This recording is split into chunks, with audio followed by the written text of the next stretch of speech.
TF1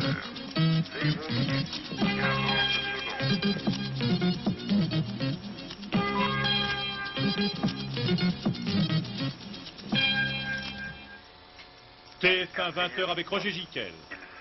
Réaction aux dernières déclarations de Jacques Chirac, Raymond Barre refuse la polémique et s'explique sur son soutien à la liste européenne de Simone Veil.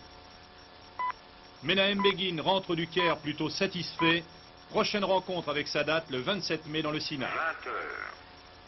Après les 4 morts du passage à niveau de la Verrière en Yvelines, l'automatisation va être accélérée. Bonsoir. À un peu plus de 2 mois des prochaines élections, celles qui désigneront les députés européens, la majorité confirme qu'elle est en crise, comme si le choc des personnalités porteuses d'idées voisines mais pourtant si différentes était inévitable.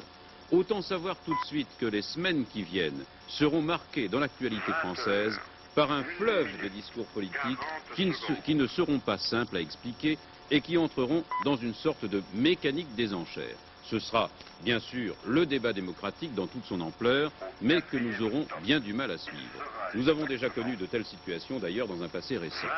Tous les observateurs politiques vous ont dit qu'hier soir, Jacques Chirac, le président du RPR, avait franchi une nouvelle étape avec ce que mes confrères appellent, selon les cas, un avertissement, une dure mise en garde ou encore une menace adressée au président de la République.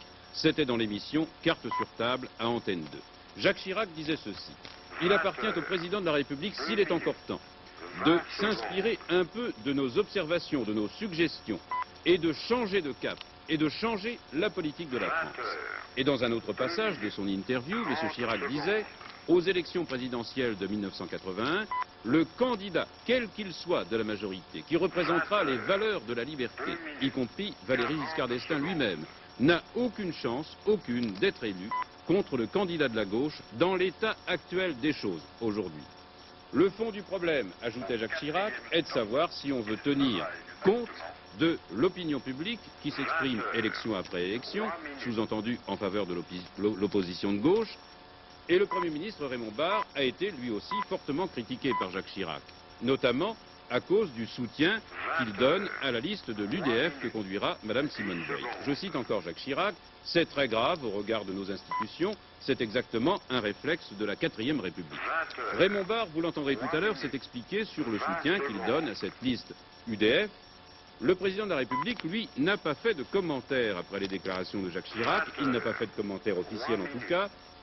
Ce matin, il a reçu à déjeuner le Premier ministre et les présidents des groupes parlementaires de la majorité à l'Assemblée nationale et au Sénat, donc ceux du RPR et ceux de l'UDF, mais il n'a été question que de la prochaine session parlementaire et de la bonne préparation qui en avait été faite. C'était un déjeuner de travail, dans une atmosphère cordiale et coopérative, dit encore le commentaire officiel de l'Élysée. À son retour à l'hôtel Matignon, Raymond Barre a fait une déclaration à la presse. C'est une réponse à Jacques Chirac. Écoutez. En premier lieu, je n'appartiens à aucune formation politique. Et si j'ai de la sympathie pour une formation politique qui a soutenu avec courage, loyauté et amitié le gouvernement et le Premier ministre, je ne lui appartiens pas. Par ailleurs, la liste que dirigera Mme Veil est une liste d'union qui comportera des personnalités très diverses. Certes, elle sera soutenue par une importante formation de la majorité, mais elle sera, comme vous le verrez, une liste d'union. De surcroît, les élections dont il s'agit ne sont pas des élections concernant la vie politique intérieure de la France. Lorsque les élections législatives ont eu lieu, j'ai adopté une attitude qui a été celle de soutenir tous les candidats de la majorité qui soutenaient sans équivoque l'action du président de la République. Dans le cas qui nous occupe, il s'agit d'une élection qui sera faite au scrutin proportionnel. Et il serait étonnant que tous les Français aient le droit d'exprimer leurs sentiments et que le Premier ministre n'ait pas la possibilité de le faire. Si j'ai choisi de soutenir la liste qui est dirigée par Mme Veil, c'est d'abord parce que cette liste est dirigée par un ministre du gouvernement que j'ai l'honneur de diriger et pour qui j'ai la plus grande estime. C'est aussi parce que cette liste soutiendra sans équivoque la politique européenne qui est définie par le président de la République et qui est conduite par le gouvernement. Je ne crois pas que cela puisse constituer le moindre retour à la 4e République. Je crois au contraire que sous la 5e République, l'attitude que j'adopte comme citoyen et comme Premier ministre est dans le droit fil des principes qui doivent inspirer l'action de quelqu'un qui souscrit aux orientations fondamentales de la politique étrangère de la France. Je n'en dirai pas plus car, voyez-vous, je suis convaincu qu'un certain nombre de déclarations et que certains comportements ne sont utiles ni à la majorité, à l'unité de laquelle je suis attaché, ni à la France. Quant au ministre RPR au gouvernement, eh bien, à chacun d'agir selon sa conscience durant la campagne électorale. C'est la seule réponse de Raymond Barre à la question posée par Jacques Chirac hier soir. Est-ce qu'on va les obliger, ces ministres RPR, à soutenir avec le Premier ministre la liste de l'UDF? À ce moment-là, ils s'excluent d'eux-mêmes du RPR, avait ajouté Jacques Chirac. Nous n'avons pas encore l'opinion de ces ministres RPR, peut-être s'exprimera-t-elle dans les heures qui viennent. À noter d'autre part, aujourd'hui, toujours dans ce chapitre politique et européen, la lettre de Jean Le Canuet, président d'UDF, à Jacques Chirac. Il renouvelle son offre d'une rencontre après les audiences que le président de la République donnera prochainement à chacun des grands leaders. Enfin, cette page politique devait se terminer par un sondage, inévitablement. Il paraîtra, ce sondage, demain dans le Figaro, c'est un sondage Sofres. 70% des personnes interrogées sont pour la construction européenne. Les intentions de vote se répartissent ainsi. UDF, 26%, donc en tête. Parti socialiste, 25%. RPR, 20%. Parti communiste, 19%. C'est dans un mouchoir, comme on dit. Dans les pronostics sur les résultats, c'est le Parti socialiste, cependant, qui vient en tête. Enfin, une majorité de Français, 54%, se détermineront en fonction des positions prises par les partis politiques sur les problèmes français, sur les problèmes intérieurs. Et 25% seulement se prononceront sur les positions européennes des partis politiques. La centrale nucléaire, c'est le soulagement aux États-Unis. C'est le soulagement surtout pour les habitants de la région de Harrisburg, depuis qu'on sait que la fameuse bulle de gaz qui coiffait le réacteur accidenté de la centrale et la menaçait d'explosion s'est résorbée presque complètement, je dis bien presque. Une partie des 50 000 personnes qui avaient fui la région commence à rentrer à la maison. Mais l'avertissement ne reste pas moins fort. Des mesures de contrôle, de sécurité ont été prises pour vérifier toutes les centrales du même type aux États-Unis.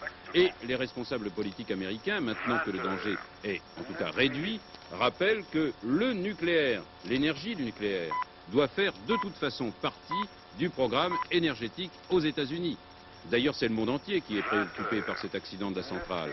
Aujourd'hui, à Paris, il y avait un conseil interministériel sur l'énergie nucléaire, mais toutes les informations à ce sujet sont reportées à demain. Le Conseil des ministres ayant, au dernier moment, introduit ce problème à l'ordre du jour. Et c'est le Premier ministre qui fera le point demain matin des questions intéressant la sécurité dans le programme électronucléaire français.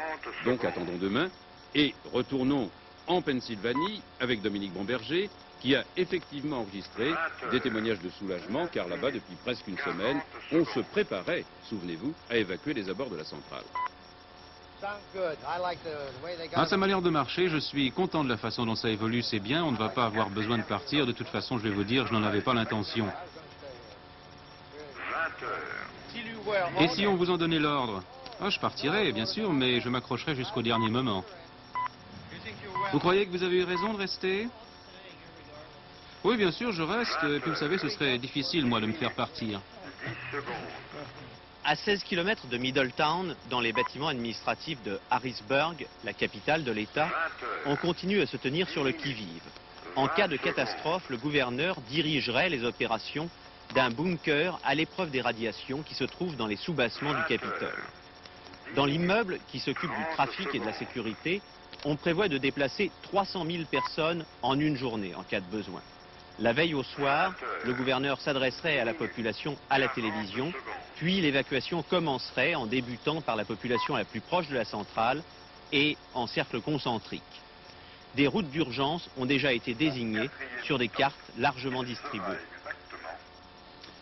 Menahem Begin, le Premier ministre israélien, est rentré chez lui, à Jérusalem. C'est la fin de sa visite au Caire, une visite qui s'est achevée mieux, en tout cas dans l'optimisme, alors qu'elle avait commencé sans chaleur. Begin a dit que sa conversation avec Sadat avait abouti à plusieurs accords de très grande importance, on n'en sait pas plus. Les frontières, en tout cas, vont s'ouvrir, ça on le sait, entre l'Égypte et Israël. Le président Sadat va se rendre fin mai à El Arish, dans le Sinaï. Bilan de cette visite de Begin au Caire, avec notre envoyé spécial Jean-Loup Deminieux. Les Israéliens voudraient que l'on échange rapidement des ambassadeurs. Les Égyptiens ne sont pas pressés, car ils pensent que cette reconnaissance diplomatique doit sanctionner de bonnes négociations sur l'avenir des Palestiniens de Cisjordanie et de Gaza. Et même s'il le dément lui-même, on pense ici que le premier ambassadeur israélien au Caire sera Abba Eban, ancien ministre des Affaires étrangères d'Israël, qui est né en Égypte, qui n'était pas venu depuis 32 ans. Abba Eban a fait le voyage d'Égypte aux côtés de Menahem Begin. Mais comme il en est convenu lui-même, le but du voyage de Menahem Begin était à la fois de conforter la paix et de rendre au président Sadat sa visite de Jérusalem en novembre 1977. Pour le reste, on s'en tient au traité de paix signé à Washington. Le ministre d'État égyptien pour les Affaires étrangères, M. Boutros Ghali, se rendra d'ailleurs à Tel Aviv la semaine prochaine avec le traité de paix ratifié par le Parlement égyptien. Et puis, seule décision réellement à retenir, cette rencontre donc le 27 mai entre Begin et Sadat à El Arish et le voyage ensemble ensuite à Beersheba et enfin l'ouverture des frontières qui suivra cette visite. Jean-Loup Deminieux, TF1, Le Caire. 20h. Quelques jours après ce qu'il faut appeler le compromis de Bruxelles sur les prix agricoles, les agriculteurs sont réunis à Deauville pour le congrès de la FNSEA. C'est l'occasion pour les dirigeants de la première organisation syndicale agricole française d'informer, de consulter les représentants de toutes les régions. Les agriculteurs ont enregistré la hausse prochaine, le 9 avril, de 5% des prix agricoles européens. Mais ils jugent cette hausse des prix insuffisante. Les éleveurs, par exemple, ont bien l'intention de le dire demain au ministre, M. Méhaignerie, qui viendra répondre à leurs questions. D'autant que les cours de la viande sont actuellement très bas à la production et que le moral, vous le savez, n'est pas excellent en Normandie, avec l'épizootie de fièvre afteuse qui continue à se propager. Sur place, à Deauville, Jean-François Robin. Quelques-uns des 500 délégués départementaux de la FNSEA n'ont pas pu se déplacer pour venir assister à leur congrès annuel. Il s'agit des responsables qui se trouvent dans les zones touchés par la fièvre afteuse. Ils sont en quarantaine. Nous en sommes maintenant à 19 foyers recensés. Les chercheurs seraient toutefois sur une piste. Ils auraient déterminé la première exploitation dans laquelle se serait déclarée la fièvre afteuse. Elle pourrait provenir de porcs importés qui n'auraient pas été vaccinés. Une enquête est en cours. Il est certain que pour nous, l'urgence a consisté d'abord à éviter l'extension du fléau qui risque d'avoir des conséquences énormes pour notre région et d'autre part à faire en sorte que les premières victimes soient le plus rapidement possible indemnisées, ce qui aura lieu cette fin de semaine. Nous souhaitons, nous, responsables professionnels, que dans la zone de séquestration, les mesures soient renforcées encore pour éviter la propagation du risque. C'est aussi dans le Calvados qu'en novembre 1977, le président de la République avait demandé au ministre de l'Agriculture d'élaborer une nouvelle loi d'orientation agricole. Cette loi a été préparée en liaison étroite entre la profession et le gouvernement. Les derniers points de désaccord seront abordés demain avec M. Méhaignerie. Selon la FNSEA, les agriculteurs acceptent de jouer le jeu de la concurrence avec leurs partenaires européens, mais à condition que les prix à la production soient libérés. Et à ce propos, le dernier accord de Bruxelles, s'il donne en partie satisfaction, n'est pas totalement accepté. La réforme des études médicales, eh bien on commence à en parler, il y a même une controverse assez pointue là-dessus, alors que le projet de loi du gouvernement n'a pas encore été rendu public, il sera à l'ordre du jour d'un prochain Conseil des ministres ce mois-ci. Je vous rappellerai d'abord qu'à la fin de l'année dernière, le ministre de la Santé, Mme Veil, lorsqu'elle a présenté les mesures globales pour redresser durablement, disait-elle, les comptes de la sécurité sociale. Eh bien, Mme Veil avait parlé de la stabilisation du nombre des médecins. En 1982, disait-elle, dans 3 ans, il y aura un médecin pour 370 habitants. À cette date, nous aurons probablement atteint le plus haut niveau de densité médicale en Europe. Et elle ajoutait, Madame Veil, il paraît possible de s'en tenir là et donc de réduire sensiblement dès maintenant le nombre des étudiants admis en seconde année de faculté. Eh bien, depuis, le projet de réforme des études médicales a fait son chemin, on commence à en connaître les grandes lignes. Ce projet est d'ailleurs préparé ensemble par le ministère de la Santé et par celui des universités. Les grandes lignes de ce projet ne font pas l'affaire des étudiants en médecine, c'est la raison de leur manifestation aujourd'hui à Paris, ils étaient 3 ou 4 000. D'autre part, 3 grands noms de la médecine, les professeurs Schwarzenberg, Minkowski et Miliez, se sont inquiétés de l'absence de concertation avant l'élaboration de ce projet de loi. Ils tiennent à sonner l'alarme, disent-ils, parce que si, comme tout l'indique, la préoccupation principale est de diminuer le nombre de médecins à tout prix pour réduire les coûts de la sécurité sociale, ce sont là de froids calculs qu'on ne peut pas admettre en toute conscience. Alors en quoi consiste ce projet dont je vous rappelle qu'on ne connaît que les grandes lignes? Patrice de Carolis. Mais qu'y a-t-il donc dans ce projet pour que certains grands noms de la médecine estiment qu'il est temps de tirer la sonnette d'alarme? Tout d'abord, cette réforme des études médicales porte sur l'ensemble des cycles terminaux. Elle concerne donc les généralistes et les spécialistes.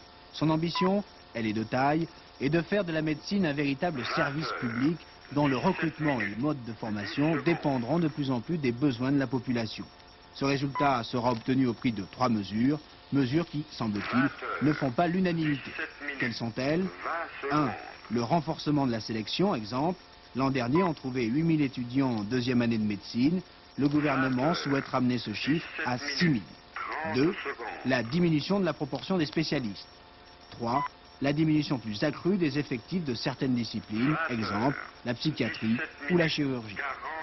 Pour le ministère des Universités, cette réforme, qui concernera en priorité 36 000 étudiants, réhabilitera l'enseignement. Elle améliorera les relations entre spécialistes et généralistes et permettra, en rallongeant les études d'1 an, de diminuer le nombre de médecins de ville et donc de prescripteurs de dépenses médicales. Dans la conjoncture actuelle, ce n'est pas à négliger. Tous ces arguments, bien sûr, sont réfutés par les organisations étudiantes. Pour elles, cette réforme tend à former une caste de spécialistes. Elle aménage les études, mais ne tient pas compte des programmes. Enfin, elle s'appuie sur la nécessité de réduire le nombre de médecins formés, ce qui, pour elle, reste à démontrer. Ce sont ces positions que les étudiants entendaient faire connaître en défilant cet après-midi, mais dans la mesure où le Conseil de l'Ordre approuve cette réforme, il est permis de s'interroger sur le poids qu'auront les professeurs Léon Schwarzenberg et Paul Miliez, hostiles à ce projet. Dans quelques mois, le passage à niveau de La Verrière, près de Rambouillet dans les Yvelines, sera supprimé. On va le remplacer par un souterrain. C'est le bon sens même. Ce passage à niveau sur la route qui traverse les voies où passent les grandes lignes, les trains grandes lignes, venant de l'ouest, est très très dangereux. C'est le bon sens, mais il est trop tard. Il est trop tard pour les 4 personnes tuées dans leur 4L hier soir au retour d'un cours de judo. Hier soir, le Paris-Brest est arrivé à 120 à l'heure et il a déchiqueté cette 4L qui avait franchi le passage à niveau. Les barrières n'avaient pas été fermées. Enquête, Marie-Geneviève Lemoine. 20h19. Comme tous les jours, le train Paris-Brest va passer. Au passage à niveau, le gardien surveille les voies. L'une pour Paris, l'autre pour la province. Mais aujourd'hui, sur la voie province-Paris, le système d'annonce des trains est en dérangement. Il s'agit d'un câble défectueux qu'un feu rouge signale sur la voie. Ici, vous voyez la carcasse de la 4L où 4 personnes ont trouvé la mort hier. Consigne pour une telle situation, fermer les barrières du passage à niveau qui sont réouvertes lorsque le train est passé ou arrêté. Hier soir à 19h24, elle n'était pas fermée lorsque le train Paris-Brest est arrivé. Malheureusement, 2 voitures sont engagées sur la voie, il y a 4 morts et 1 blessé. Au passage à niveau de la Verrière, ce n'est pas la première fois qu'un accident se produit. Au début de l'année, un enfant a déjà trouvé la mort. Monsieur Leroux était dans l'une des voitures hier soir au moment où le Paris-Brest est arrivé. Je revenais de mon travail, je rentrais chez moi. Il n'y avait aucun signal, aucun feu clignotant, aucune sonnerie. Je suis passé, une 4L me croisait et j'ai entendu la sirène du train. Je me suis retourné, j'ai juste eu le temps d'accélérer et le train m'a pris l'arrière du camion, tout simplement. Et votre voiture, elle est dans quel état? Ah bon, ma voiture, elle est fichu complètement. Vous prenez souvent ce passage à niveau? Je le prends pratiquement tous les jours. Tous les jours pour aller au travail. Pourquoi vous prenez ce passage à niveau? Parce qu'on est forcé de passer par là, ou sinon pour faire un grand détour, soit pour passer par Coignières, ou alors à l'échangeur du Ménil, et ça fait faire des grands détours. Ce que l'on sait déjà à présent, c'est que les barrières, malgré la défectuosité d'un câble, sont restées ouvertes. Pourquoi? Défaillance humaine ou erreur technique? Ce que l'on sait aussi, c'est que le conducteur qui est arrivé dans la gare de la Verrière avec 1 minute d'avance a vu les 2 véhicules sur le passage. Il a actionné le sifflet, a freiné au maximum, mais trop tard.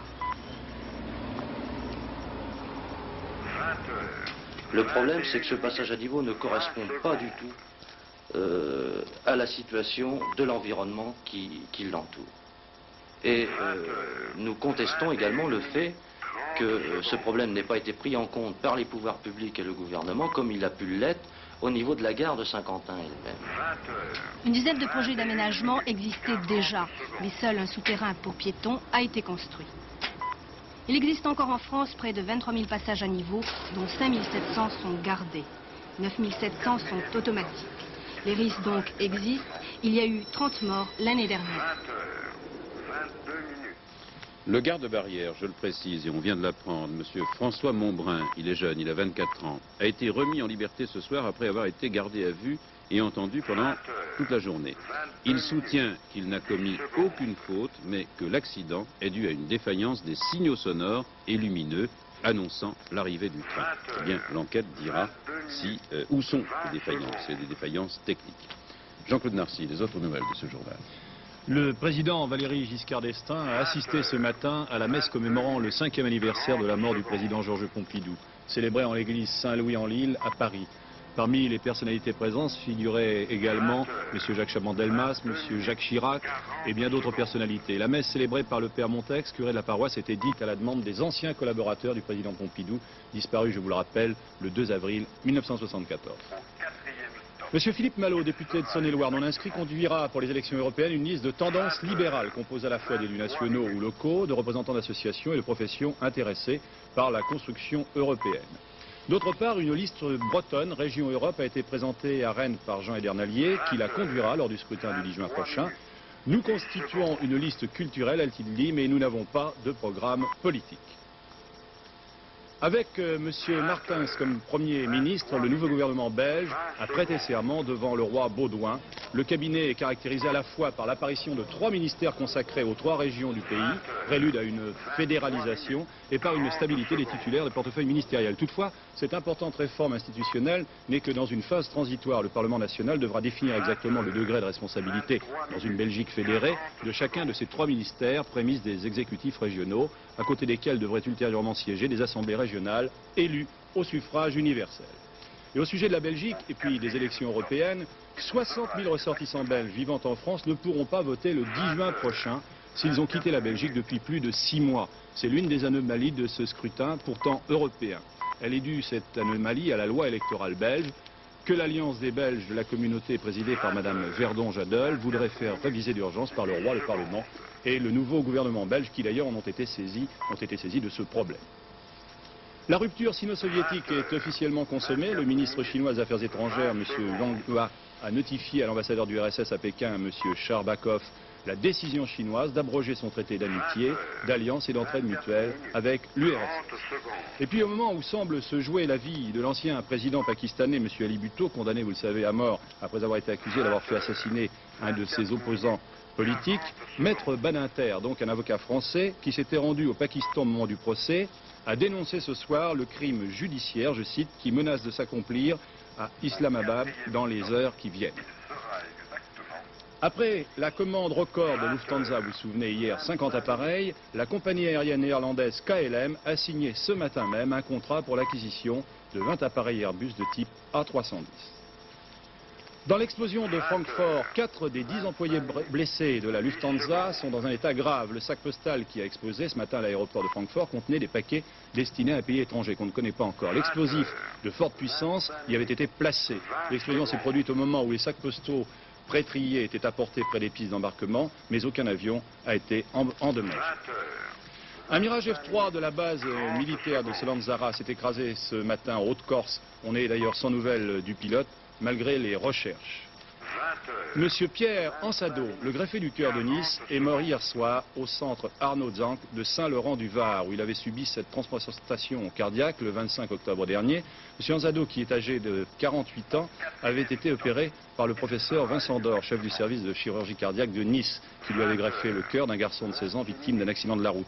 Un mois jour pour jour après la greffe, monsieur Ansado avait quitté l'hôpital et repris une vie presque normale à son domicile. Plus de 16 millions de francs pour un Stradivarius, c'est un amateur anonyme qui a payé donc 400 000 $ pour un violon, fabriqué par le maître luthier italien. C'est le prix le plus élevé jamais payé pour un violon. À quelques jours des collections de prêt-à-porter pour l'automne-hiver prochain, le couturier Perspook s'est fait dérober pour 1 million de francs de vêtements dans une camionnette. Heureusement, il ne s'agissait que de la collection printemps-été. Aussi, Perspook présentera sa collection hiver comme ses confrères. Voici d'ailleurs les tendances de ces collections pour l'hiver prochain. Voici la silhouette générale vue par notre dessinateur Paul Isola.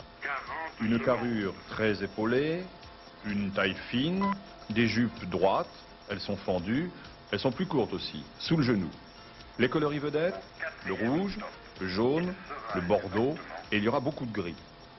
Pour Carven, une robe de soie imprimée en cachemire, les épaulettes élargissent la carrure et les manches sont volumineuses. Pierre Balmain a dessiné un tailleur à 6 boutons. Très près du corps, les basques sont longues, le tout est fini par des gants mousquetaires et une toque en feutre. Nina Ricci a créé un manteau de velours noir avec des bourrelets aux emmanchures et des manches gigots. Pour Perspook, une veste en mohair gris, gancé marron, très larges épaules, raglant, la jupe droite est plissée sur le côté. Ted Lapidus, une robe col officier, des épaulettes boutonnées, et puis de longs plis partant des épaules jusqu'en bas de la robe. Francesco Smalto, un tailleur avec col-châle, la taille est appuyée et la jupe portefeuille. Pour le soir, Schiaparelli, une combinaison en tissu soyeux, entièrement froncée. Enfin pour Lanvin, une robe du soir en satin rouge laqué, la jupe longue est à petits plissés, une large ceinture d'argent, la blouse aux manches amples, à encolure corolle et finit par un large nœud. Bien, mais avec tout cela, je ne vous cache pas que la mode en ce moment reste à la petite laine. En effet, en début d'après-midi, les températures restaient fraîches en Normandie et sur le Limousin. Ailleurs, elles étaient du même ordre que celles d'hier, correctes, mais le fond de l'air reste frais. Demain matin, sur l'ensemble de la France, le ciel sera plutôt clair, oui, avec seulement quelques nuages ici et là. Il fera frais, cependant, le matin, avec des gelées blanches. Ensuite, il deviendra variable ce temps, avec des averses localement orageuses, de la grêle et de la neige à basse altitude à partir de 300-500 mètres. Les vents seront assez forts sur les côtes et au large. Voilà, bonne soirée à tous au nom de toute l'équipe de TF1 Actualité. Dernier journal, Jean-Pierre Quittard, vers 23 h, en fin de programme en tout cas. Merci.